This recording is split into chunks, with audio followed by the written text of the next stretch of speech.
திண்டுக்கல் மேட்டுப்பட்டியில் 350 ஆண்டுகள் பழமை வாய்ந்த புனித வியாகுல ஆலயத்தில் பாவங்களை மீட்கும் விதமாக தராசு தட்டில் 2025ஆம் ஆண்டு பிறப்பது போன்ற வித்தியாசமான வடிவமைப்பு காட்சிகள் அனைவரையும் வரவேற்கும் விதமாக அமைந்திருந்தது.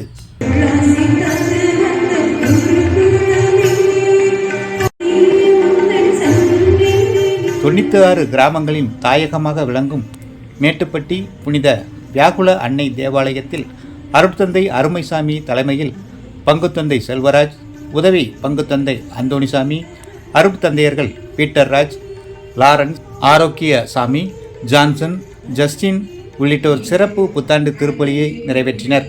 திருப்பலியின் நடுவே நள்ளிரவு சரியாக 12 மணிக்கு பலிபீடத்தின் மேலே தராசு ஒன்று உயர்ந்து வருகிறது. புத்தாண்டு அப்போது பிறக்கின்ற காட்சி வித்தியாசமாக வடிவமைக்கப்பட்டிருந்தது.